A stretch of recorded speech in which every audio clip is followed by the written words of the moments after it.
Hello viewers, আসসালামু আলাইকুম। নতুন আরও একটি এপিসোড দেখার জন্য সবাইকে ওয়েলকাম জানাচ্ছি। আজকে শেয়ার করছি আপনাদের জন্য জ্যালো ফ্রুট কেক। আমাদের অনেকের বাসায় ছোট বেবি আছে, ওরা অনেক সময় ফল খেতে চায় না। তাদের জন্য কিন্তু এইভাবে একটা কেক খুব সহজেই তৈরি করে নিতে পারেন। চলুন তাহলে রেসিপিটি শুরু করি। ফ্রুট জ্যালো কেক তৈরি করার জন্য একটা হাঁড়িতে আমি নিয়েছি মেজারমেন্ট কাপের 3 কাপ পরিমাণ নর্মাল পানি, আর এখানে অ্যাড করে দিচ্ছি মেজারমেন্ট কাপের 2/3 কাপ চিনি। 1/3 কাপের যে কাপটা আছে সেই কাপে আমি এখানে 2 কাপ চিনি দিয়েছি, আর সাথে অ্যাড করে দিচ্ছি প্রায় 1.5 চা চামচের মতো আগার পাউডার। আর এই আগার পাউডারটা যে কোনো ধরনের সুপার শপে পেয়ে যাবেন। সব কিছু যখন দেওয়া হয়ে যাবে তখন একটা হুইক্সের সাহায্যে আমি সব কিছু মিশিয়ে নিচ্ছি ও চুলাটাও অন করে দিচ্ছি। আর যেহেতু আগার পাউডারটা খুব দ্রুতই জমাট বেঁধে যায়, তার কারণেই আমি আগেই ভালো করে মিশিয়ে নিয়ে তারপর চুলার ফ্লেমটা অন করেছি। আর এইভাবে অনবরত নেড়ে ছেড়ে আমি এটাকে প্রায় 4 থেকে 5 মিনিটের মতো জাল করে নিয়েছি। এর থেকে বেশি জাল করার কোনোই প্রয়োজন নেই। এবার এটা চুলা থেকে নামিয়ে নেব। আর যেহেতু ফ্রুট কেক আর লাগছে কিছু ফ্রুটস, আপনারা যে কোনো ধরনের ফল নিতে পারেন, তবে আমি এখানে 2 রকমের আপেল, কমলা, স্ট্রবেরি, ড্রাগন ফল ও 2 রকমের আঙ্গুর নিয়েছি। আর কেক তৈরির জন্য একটা কেক মোল্ড নিয়েছি। আর আপনাদের হাতের কাছে যদি কেক মোল্ড না থাকে তাহলে আপনারা যে কোনো ধরনের ডিপ বুলেও এই কেকটা তৈরি করে নিতে পারবেন। আর আমি যে লিকুইডটা তৈরি করে রেখেছিলাম সেই লিকুইড থেকে দিয়ে দিয়েছি কিছুটা, আর লিকুইডটাও আমি সমানভাবে ছড়িয়ে দিয়েছি। আর প্রথমে আমি এই লিকুইডের মধ্যে দিয়ে দিয়েছি স্ট্রবেরির সাথে দিয়ে দিয়েছি অরেঞ্জ, দিয়ে দিয়েছি ড্রাগন ফল, আর দিয়ে দিয়েছি অ্যাপেল। আপনারা যে কোনো ধরনের ফল বা যেভাবে ইচ্ছে সাজিয়ে নিতে পারেন, তবে কালারফুল ফ্রুট ইউজ করলে কেকটা দেখতে কিন্তু অনেকটাই লোভনীয় লাগে। তবে আমি ওপর থেকে এবার মোটামুটি সবগুলো ফল দিয়ে দিয়েছি।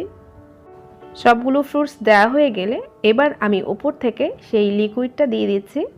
আর লিকুইডটা এমনভাবে দিতে হবে যেন ফ্রুটসগুলো সব ওই লিকুইডের মধ্যেই ডুবে থাকতে পারে।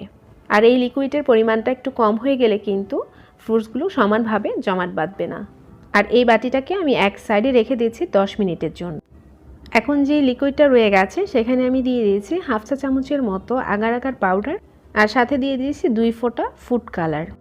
আমি এখানে রেড কালারটা দিয়েছি, আপনারা চাইলে এখানে অরেঞ্জটাও দিতে পারেন। এবার একটা হুইক্সের সাহায্যে খুব ভালো করে আবারও নাড়িয়ে মিশিয়ে নিচ্ছি। আর এই মিশ্রণটাকে সময় নিয়ে জাল করার কোনোই প্রয়োজন নেই। জাস্ট আগার পাউডারটা মিশে গেলে আর ভালো করে এটা গরম হয়ে গেলেই আমি চুলার ফ্লেমটা অফ করে দিচ্ছি। আর এই ফলের যে মিশ্রণটা আমি তৈরি করে রেখেছিলাম এটা কিন্তু 10 মিনিটে অনেকটাই জমে গেছে। এবার একটা চামচের সাহায্যে সেই ফুড কালার মিশ্রিত লিকুইডটা আমি হালকা হাতে দিয়ে দিচ্ছি। যেহেতু ফলের মিশ্রণটা অনেকটাই জমাট বেঁধে গেছে আর এই মিশ্রণটা অনেকটাই গরম, সেজন্য একটু সাবধানের সাথেই দিতে হবে। আর এই মিশ্রণটাও সম্পূর্ণ দেওয়া হয়ে গেছে। আর এবার এটাকে আমি নর্মাল ফ্রিজে রেখে দিব ঠিক 30 মিনিটের জন্য। আর এটা কিন্তু নর্মাল ফ্রিজ ছাড়াও কিন্তু জমে যাবে, এতে করে সময়টা একটু বেশি লাগতে পারে। ঠিক 30 মিনিট পর আমি এটাকে ফ্রিজ থেকে নামিয়ে নিয়েছি। এবার একটা ছুরির সাহায্যে আমি চারোধার থেকে হালকা হাতে একটু ঘুরিয়ে দিচ্ছি।